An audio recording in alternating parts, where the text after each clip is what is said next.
You're listening to episode 106 of The Secular Buddhist.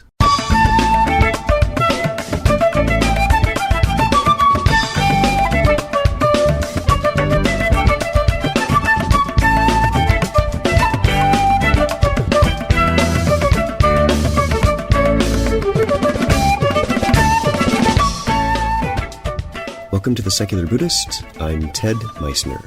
The Secular Buddhist is the official podcast of the Secular Buddhist Association, a grassroots-driven effort to answer the needs of secular teaching and practice for contemporary society. The podcast has interviews and roundtable discussions pertaining to engaged Buddhist training and practice, and the SBA website has show notes for each episode along with resource materials. Though the podcast focuses on core practice from a secular viewpoint, more traditional teachings are welcome and openly discussed. Robert Ellis speaks with us today about his book, The Trouble with Buddhism: How the Buddhist Tradition Has Betrayed Its Own Insights.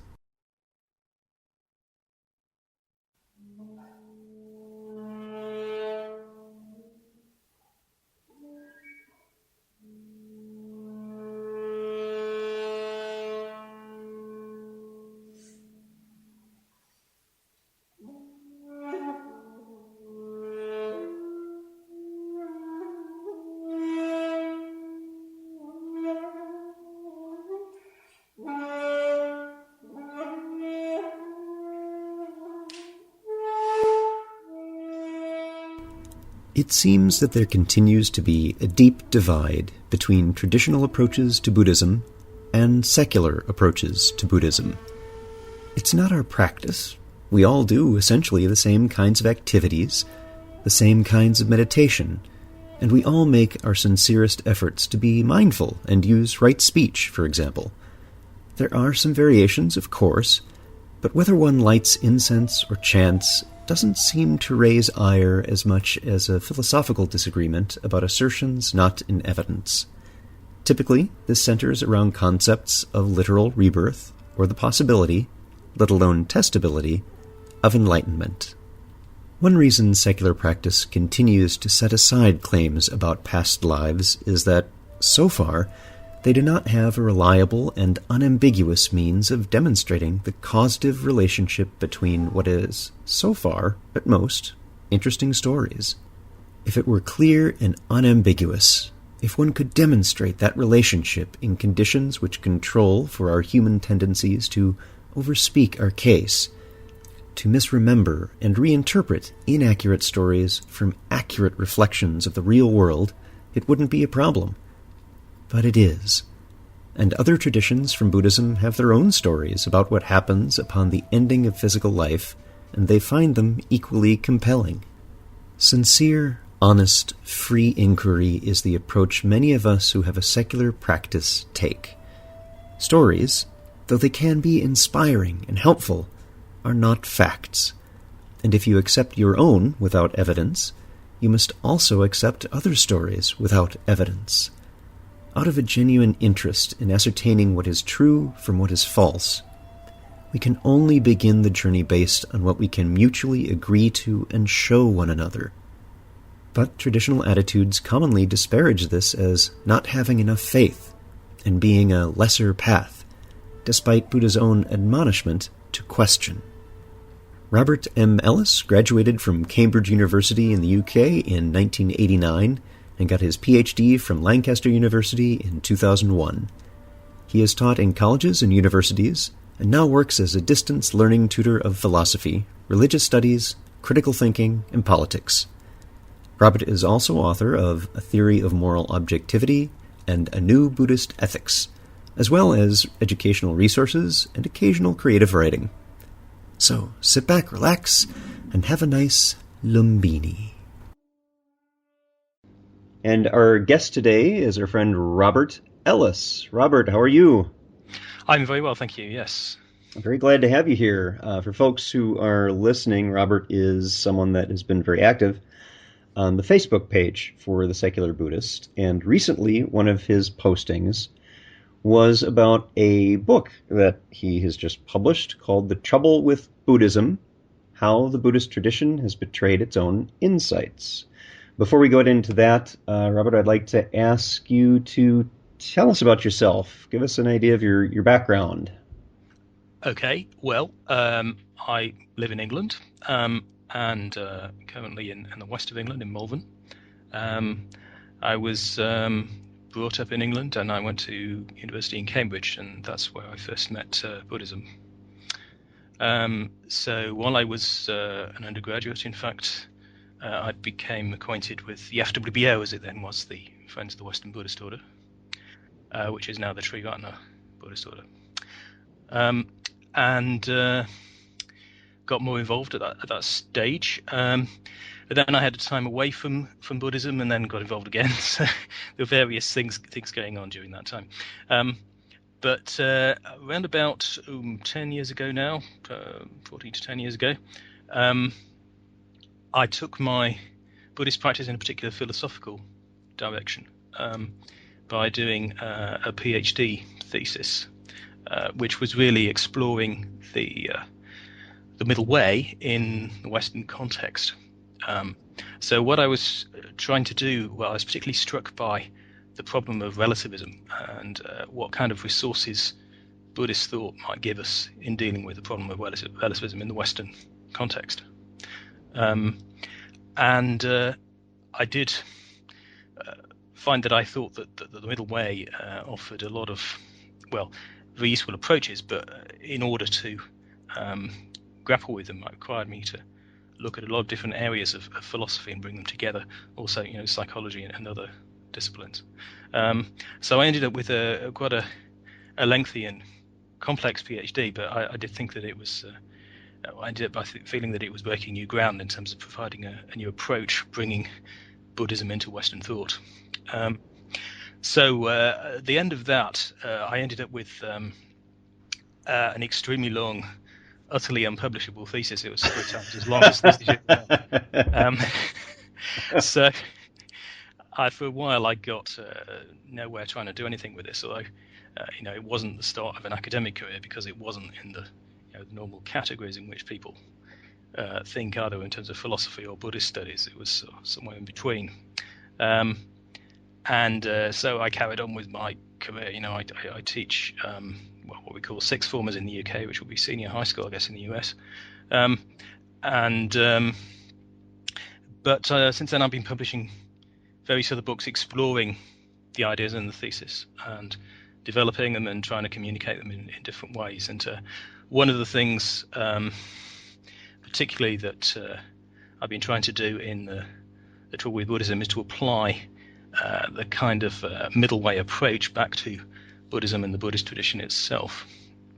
And I think this was also particularly impelled by the kind of process I've also been through during the last 10 years or so, because I eventually joined the Western Buddhist Order, as it then was, now the Triratna Order, and but after 4 years decided to resign from it. And this was very much because of my sense that the main direction of or the main commitment involved for many people, at least in the Triratna Order, and I suspect in a number of other Buddhist movements in the West as well, is it involves metaphysical commitment. A lot of people think about it in terms of metaphysical commitment. And for me, that it wasn't just not what it was about; it was actually counterproductive in terms of how I was understanding, the insights that Buddhism has to offer us. So I guess what I'm trying to do, or have been trying to do generally, is to take the middle way as I see, as the key insights to the Buddha that can be offered in and used in any kind of context, and use the middle way as a way of critiquing, well, both Western thinking and the Buddhist tradition itself, and to sort out the wheat from the chaff, really, in the Buddhist tradition. It's interesting that you bring up your experiences with the Friends of the Western Buddhist Order. It's now become Triratna, because I've heard that same challenge by Anantachita and Julian Adkins, a number of people who have been involved with that organization, that there's been Some changes, and I've read some of that online. And Mm. what would you say for you in your own experiences were some of the challenges that made you make that change? You mean the change of leaving the order? Yeah, yeah. Yeah. Um, I think it was, in a way, you've got to see that in the context of reasons why I joined it in the first place. So I joined it because of my commitment to the middle way, and at that point I thought that participating formally in Buddhism in that way and committing myself to it was the best way of practicing the middle way, even though at that stage even there were aspects of the tradition I was uncomfortable about. But the big challenge that I found when I was in the order was that the majority of people in it interpreted it in a metaphysical way. So they were happy to impose fixed concepts from the past on their current experience in a way that I didn't find helpful.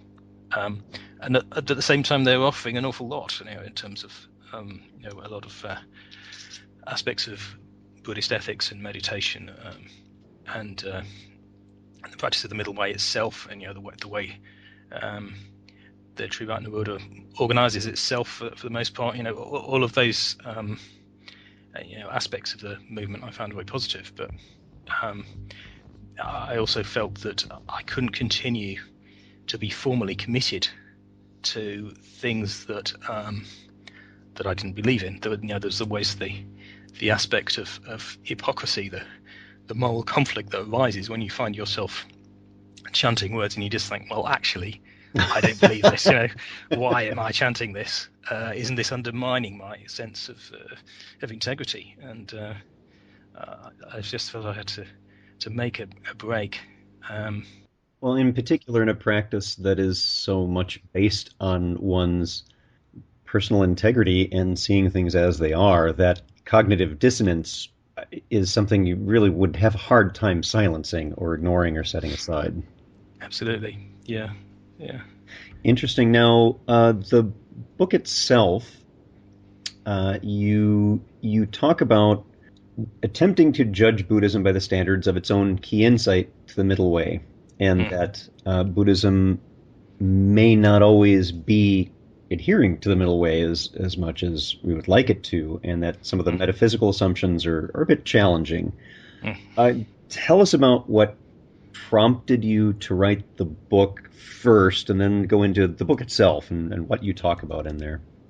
I think perhaps one of my motivations for writing the book to start with was the way in which I wanted to clarify the reasons why I found it necessary to leave the order, and to explain it's partly explaining for my own benefit, or making it clear for myself, and then also to make it clear to others. And also, there were a lot of aspects of Buddhism I just found unnecessary, and I wanted to communicate sort of a call for reform in Buddhism.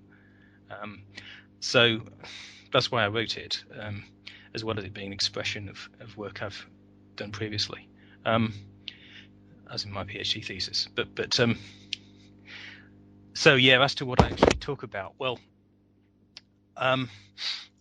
there are a number of aspects of Buddhism which I treat critically in the book, but by critically I don't just mean negatively. I mean attempting to sort the wheat from the chaff, to trying to work out what we can work with positively and what might be difficult. What I'm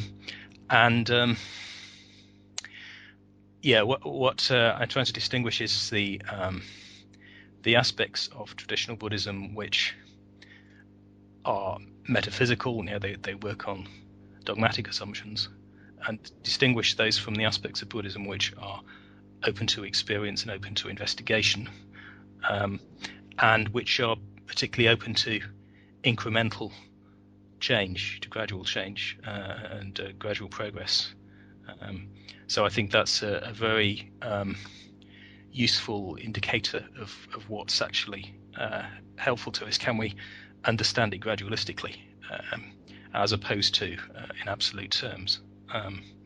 So if there's a teaching that's absolute, it's liable to form a dualistic pairing. Either you believe in it or you don't believe in it, as opposed to having a degree of justification for believing in it based on your experience.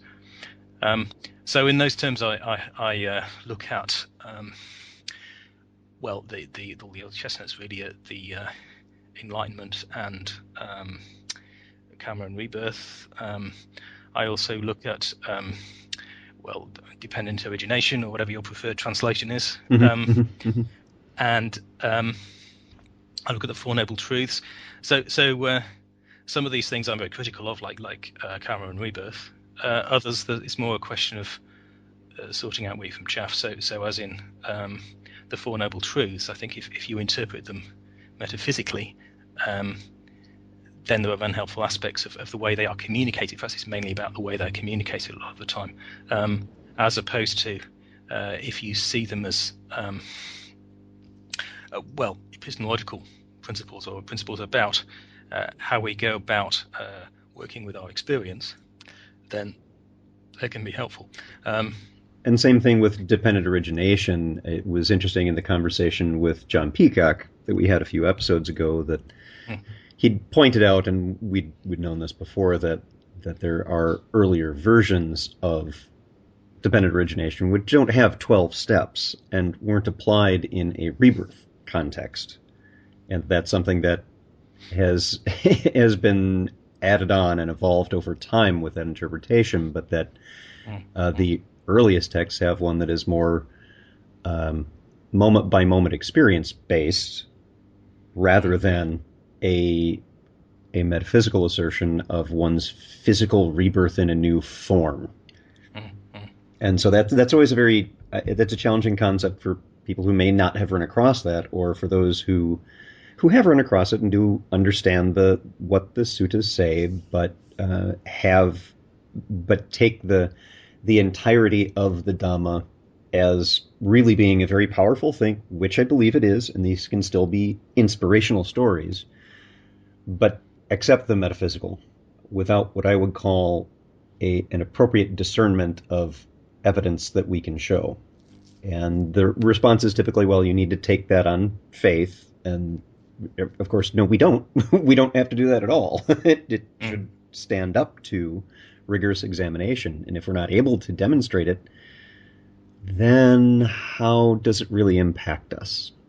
And that's one of the challenges that I face, and I suspect you may go into a bit.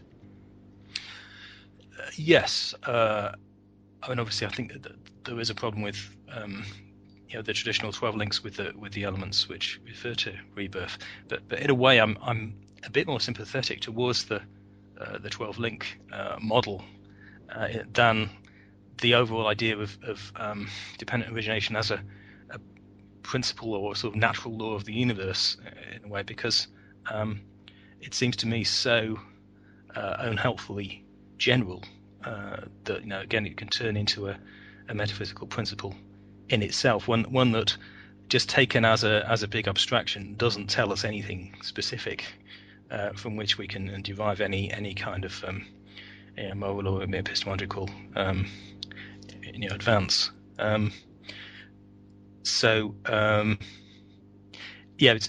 are obviously different ways of interpreting it, but I think if we were to talk in terms of specific conditions and the way in which we theorize about them working, that's a lot more helpful to us than talking about a total principle of conditionality. We need a sort of bottom-up approach rather than a top-down approach from a total natural law of any kind. Yeah, I think you're right, and that's if we use the metaphor which we find in Buddhism of the Buddha as being a great healer. Well, when you go to the doctor, he doesn't start by giving you a pill.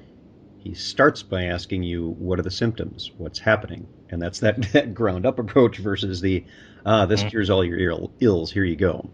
Yeah, I agree with that. Now, when you're putting the book together, and I presume having discussions with some others about some of the topics that you're putting into it, what were some of the biggest challenges that you faced in maybe some of the pushback or the conversations you had, or in conveying understanding about some of the ideas you were trying to convey?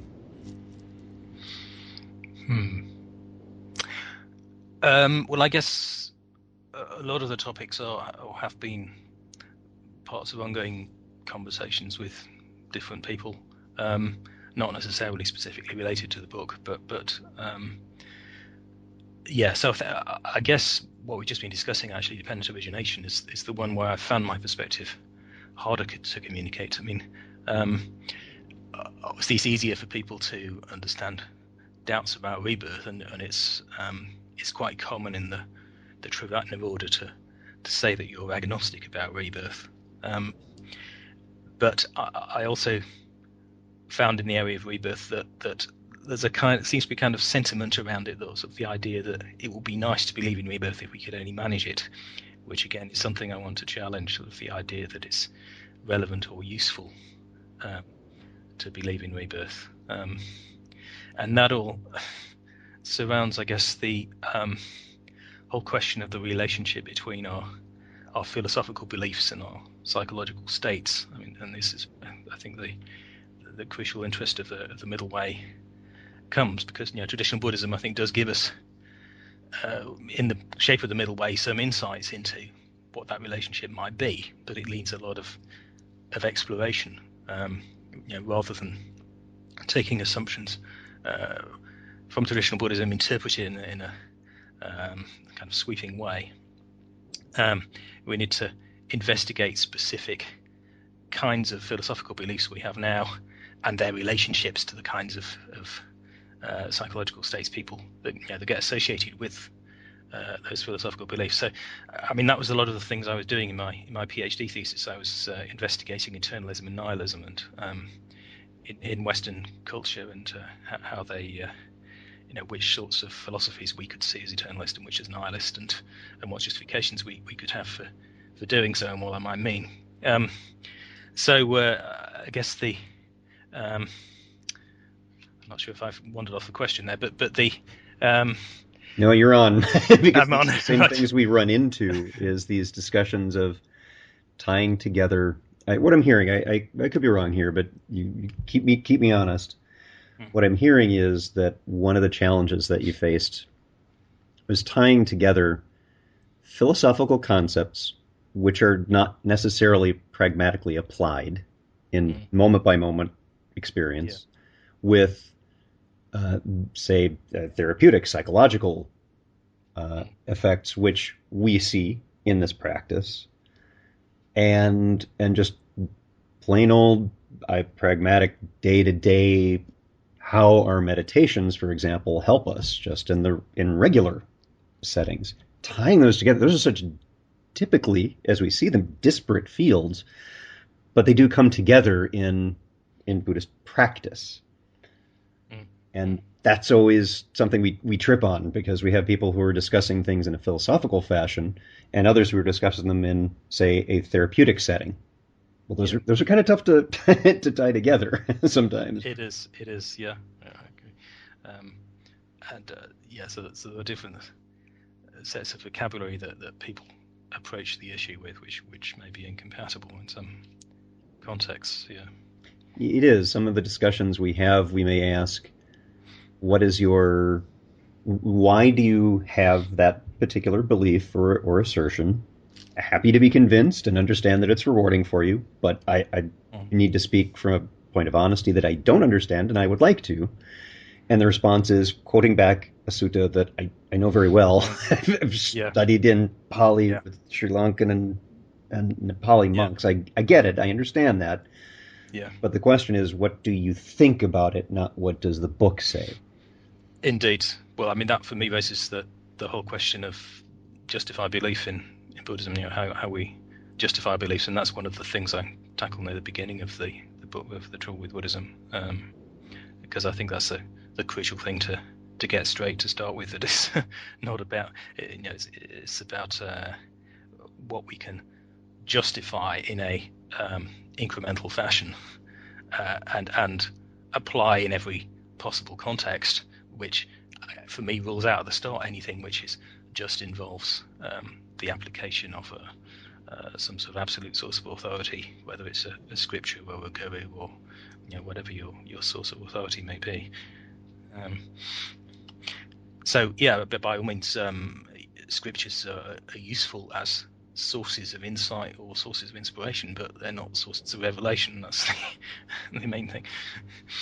So let's talk about that for a moment. One of the online discussions on a different blog had centered around, or actually had wandered over to the notion of nirvana, of that perfect and unshakable state by which one no longer suffers. What are your thoughts on that, and how that might be something that we integrate into what we're experiencing in day-to-day living? Well, I don't think we do really. It's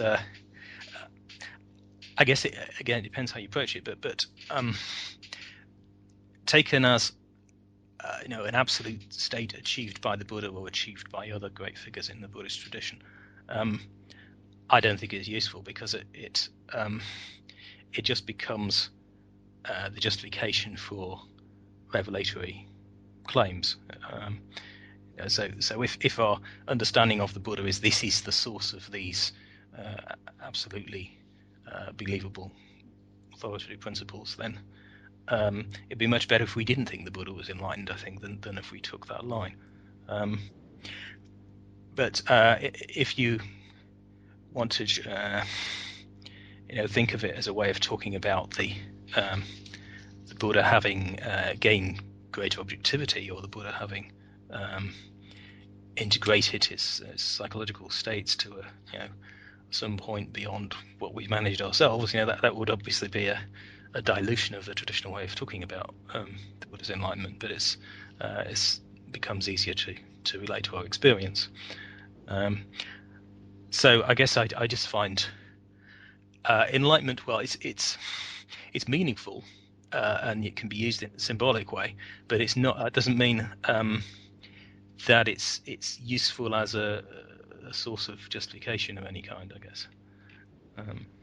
Yeah, I totally with you on that. And it's not to say that it's not meaningful and positively contributory to people in their practice. Sure, absolutely. And we're not trying to take away from that.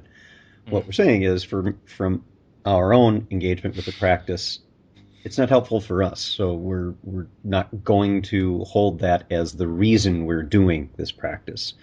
We're finding other reasons to do the practice. And I'll actually use that as a sidestep into something else that you and I are both passionate about, and I'm seeing on your website, and I'll just mention that to people now, and I'll mention it again at the end, is moralobjectivity.net is Robert's website, and you have a section there on critical thinking.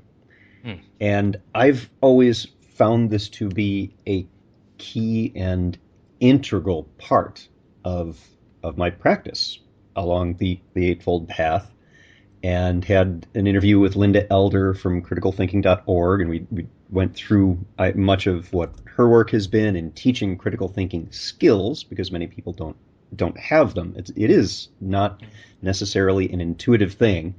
We're not born with a full set of advanced critical thinking skills and practice. How do you integrate, and in fact, can you even separate critical thinking practices with your meditation and your other practices in the middle way? I think they very closely relate to each other. I mean, they work in slightly different ways, but I'd see. Well, I guess the kind of terminology I've developed to talk about this is to talk about different kinds of integration, and I would think of critical thinking as working with our integration of belief. That we are ensuring that our beliefs are coherent with each other, and that they involve a recognition of their limitations, as well as the limitations of the justifications we have for them. But on the other hand, meditation, certainly in my experience, works much more immediately with integration of desire, of the different underlying experiences of emotional trends in our experience. Particularly a mindfulness-based practice is you think of those two things in parallel, and also in between somewhere there's the arts. I think working with the integration of meaning and all those three things, three kinds of integration, I think work together and prop each other up and support each other. I would agree. And something else that I'm seeing here that a couple more things that are coming together here, and you do talk about them on your site. You have a little section on the front page talking about 7 common assumptions in Western thought that are challenged by middle way philosophy, and the first 2 or ones I'd like to chat about for a moment is the first one. You talk about the negative implications of skepticism. And, of course, my background is I'm very active in the skeptic community. Don't see it as a bad thing. It's not a denialism. And that's one thing I want to make very clear to folks who are listening. It isn't about saying this is wrong, and unless you absolutely prove it with concrete evidence, it's not true. That's a dogmatic assertion. That's not what skepticism is. Skepticism is the interest in having evidence for assertions. And until we have them, we can't really make even a provisional commitment to them because there's nothing to show. Robert, tell us about your thoughts on skepticism, because those are mine. I want to hear yours. Okay, yes. I think I disagree with you slightly about the provisionality thing, because I think skepticism for me is what it does is point out the lack of certainty in our beliefs. And the way in which we can never reach absolute certainty at whatever. I mean, even I think arguably in things like the a priori kinds of claims like mathematics and so on, I think are also totally uncertain. Yep. But without that certainty, you are left with provisionality, with our ability to make assertions which we can justify up to a point, right, using our experience. And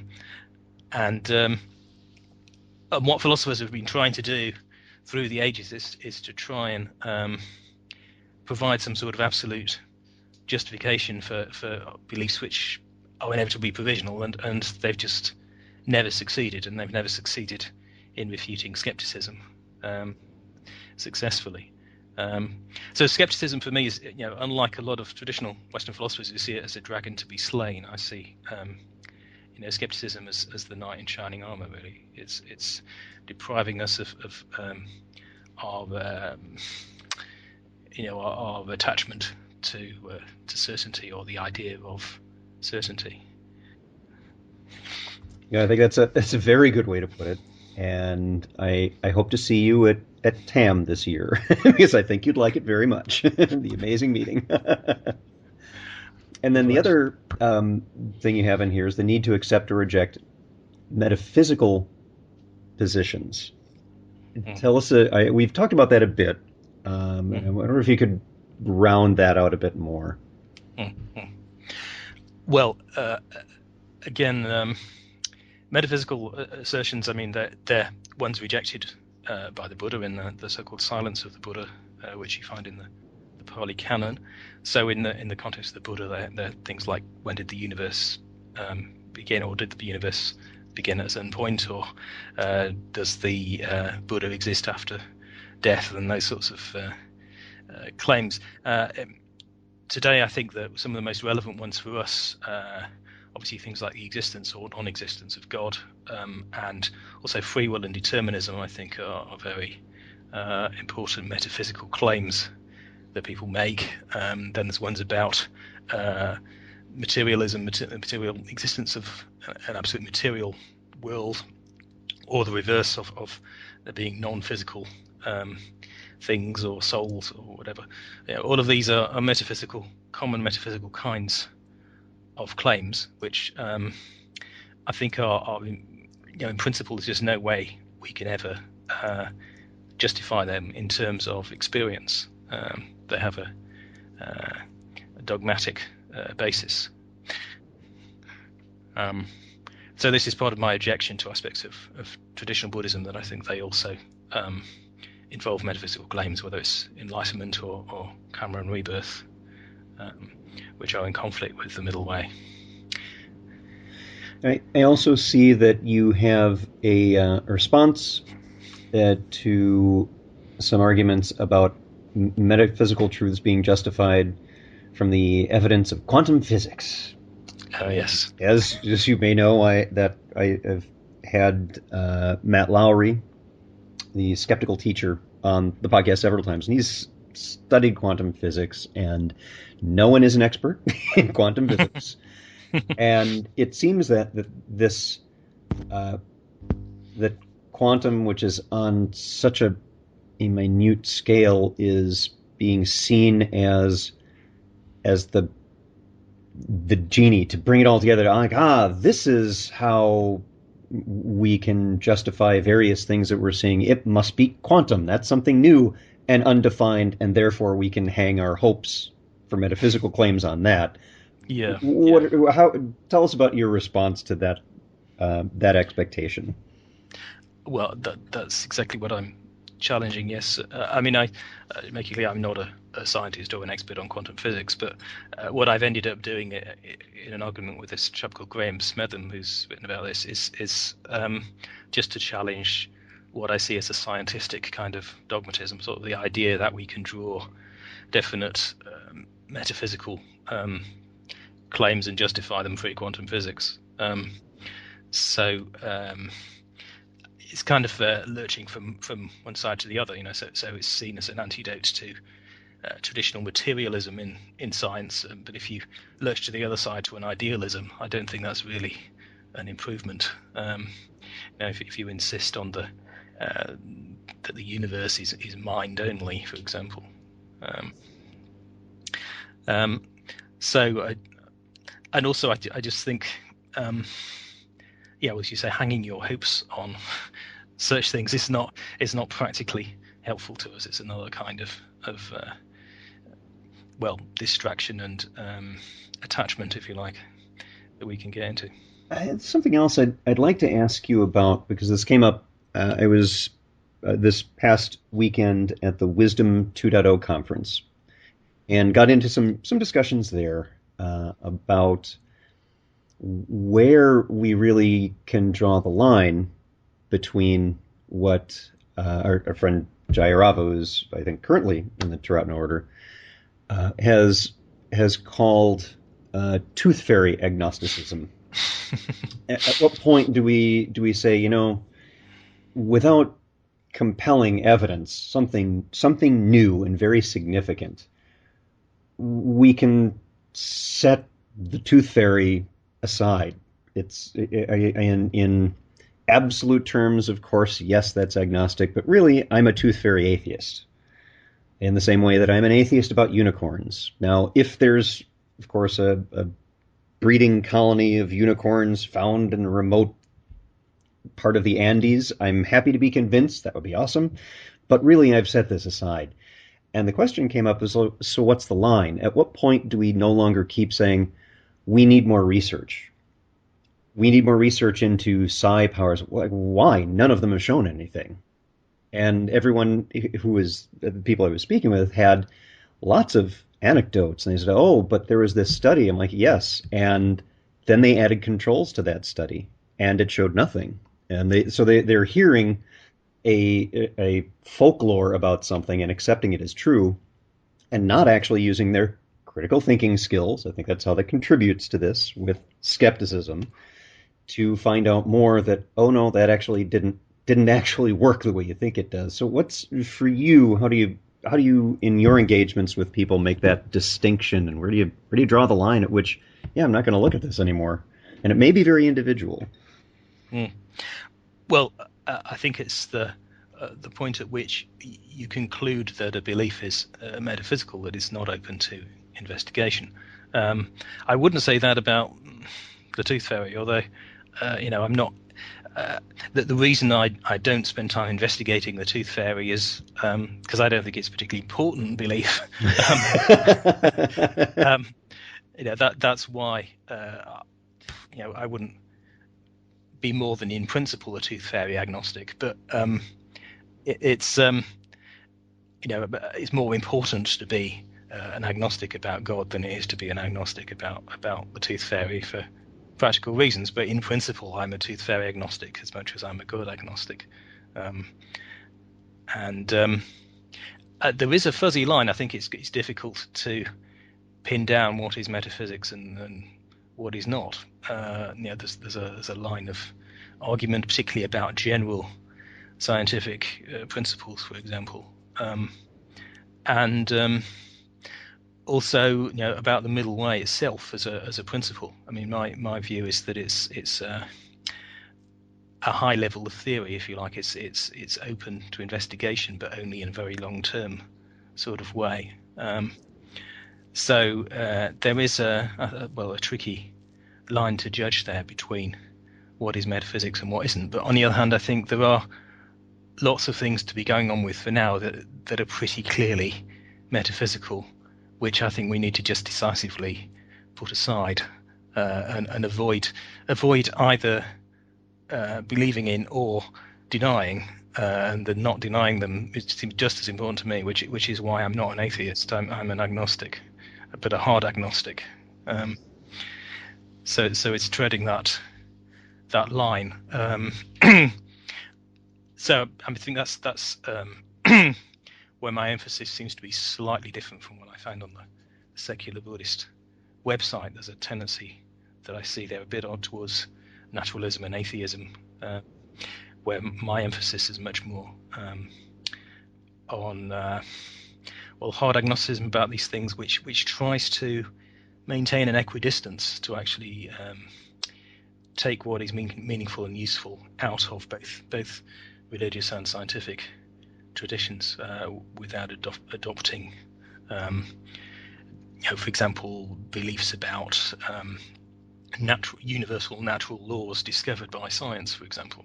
That again seems to me to be a dogmatic kind of framework to use, even though it's related to experience, but then so is God can be related to experience if you make certain assumptions. Is those assumptions that are where the problems lie, metaphysical assumptions. What we find challenging sometimes is the acceptance of a metaphysical assertion being positively contributive towards one's practice, and that's fine. But what we keep running into, and I suspect you may have as well, is but if you don't accept this, you're wrong. And that's where I then have an ethical objection to say, well, that means that all of these other people are wrong, and in other traditions they'll say we're all wrong because we're doing Buddhist stuff. So that's opening up a very big bag of divisive behaviors and practices. And what we'd rather see is more cooperative, friendly support in a positive way for whatever is bringing benefit to self and others. That's often a very difficult thing when we say, oh, you don't believe in my metaphysical assertion, you're wrong. Yeah. And all traditions do that. Indeed, yeah. So that's very easy to fall into. And I think I'm aware of the danger of doing that, even with the middle way. You can think, oh well, I've got the answer here, so if you don't believe in this, then you're wrong. And you just have to constantly try and guard against that. And it's an aspect of obviously where practice and philosophy have to be integrated with each other. Excellent. Well, our guest today has been Robert Ellis, and to find out more and read some of the things that he's put out there, including his book and a few other books that he has on his site, www.moralobjectivity.net. Robert, thank you for being here. Thank you.